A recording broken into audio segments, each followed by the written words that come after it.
There is one group of people that Judaism rejects more than any other.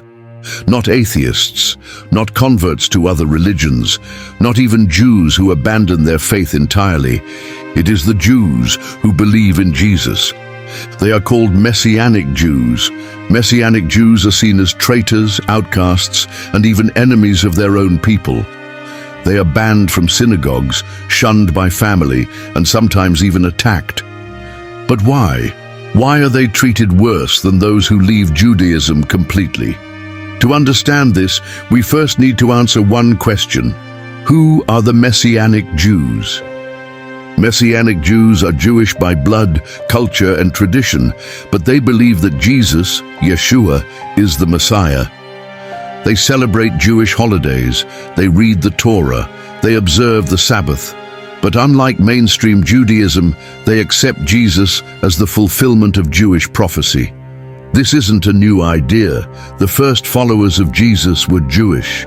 The apostles, including Peter and Paul, saw themselves as part of Judaism, not a separate religion. For centuries, there were Jewish believers in Jesus who still kept their Jewish identity. So what makes them different from Christians? Messianic Jews believe Jesus is the Son of God, but they don't abandon Jewish customs. They still follow kosher laws, celebrate Passover, and worship in synagogues, just with one difference. They see Jesus as the promised Messiah. On the other hand, Christianity developed separately from Judaism. Over time, it distanced itself from Jewish practices, creating what we now recognize as the Christian Church. This is why Messianic Jews are so controversial. To the Jewish world, they are not fully Jewish. To many Christians, they seem too Jewish. But believing in Jesus comes at a high cost for many Jewish believers. In the eyes of the Jewish community, they are not just mistaken, they are traitors.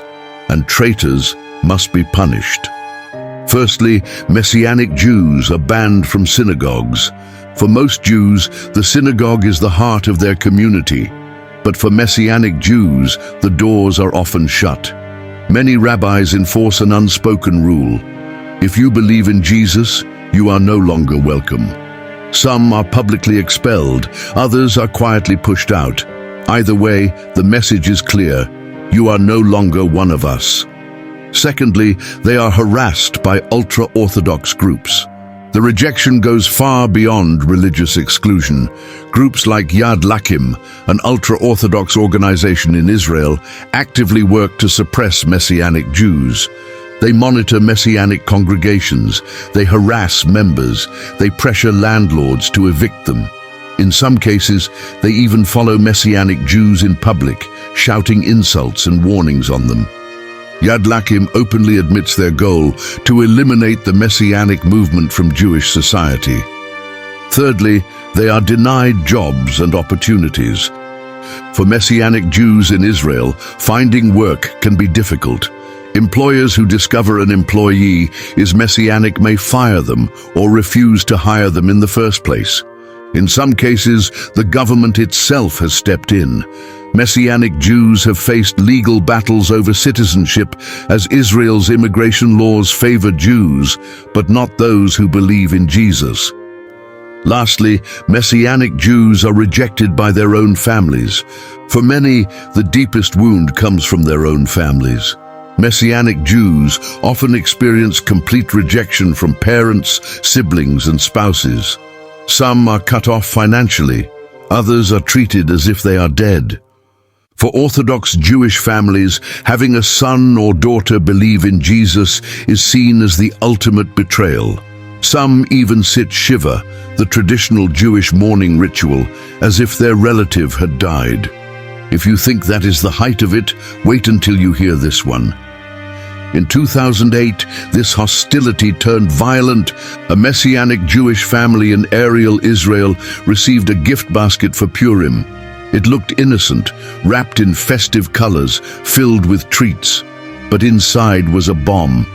When their 15-year-old son, Ami Ortiz, opened it, the device exploded.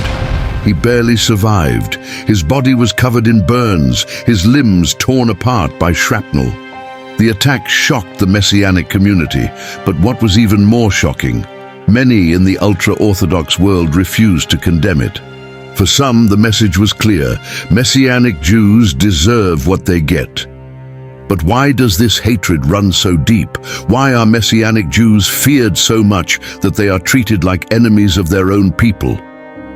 To understand that, we need to look at something even more shocking: the laws in Israel that actively work against them.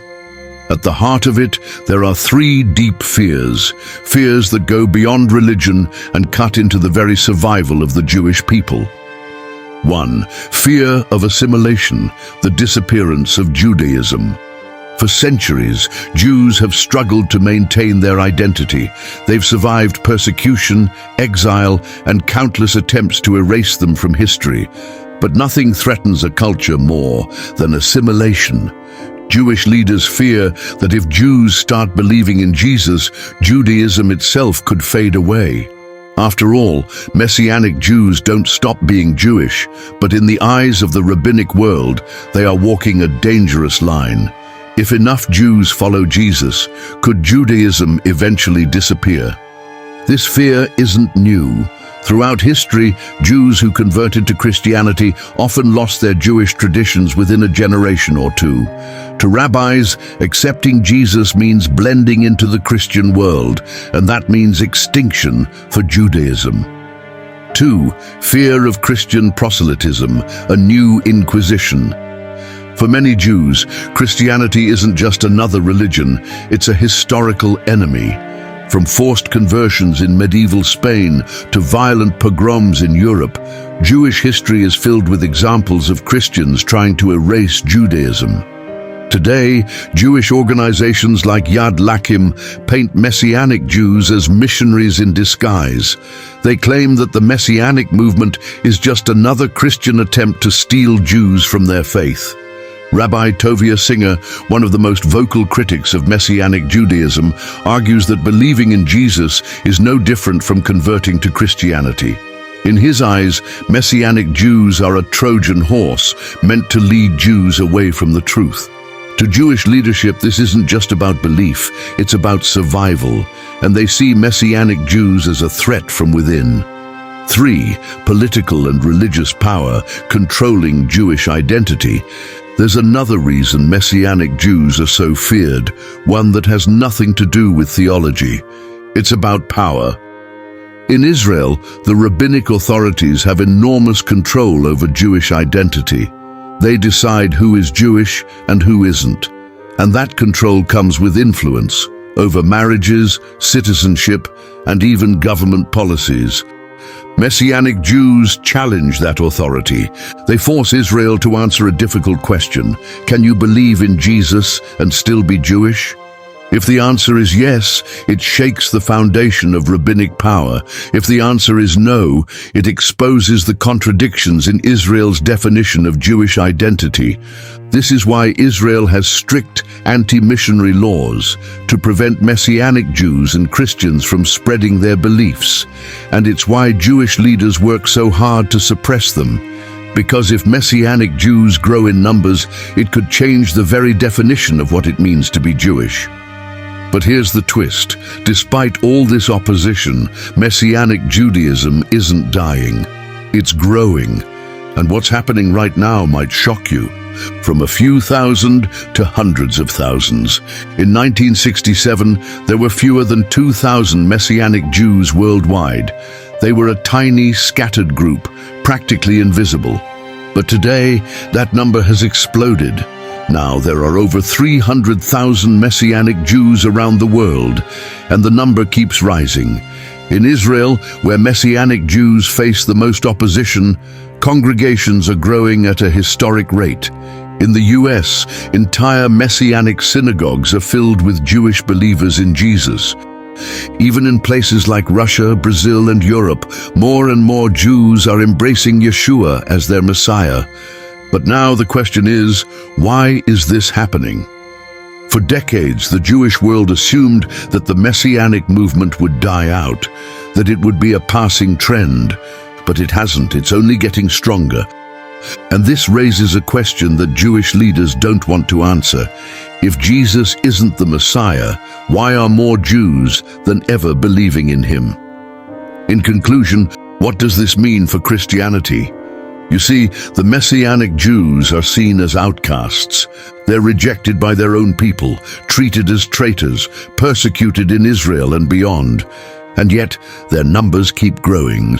So, what does this mean? Are they betrayers, abandoning Judaism for a foreign faith?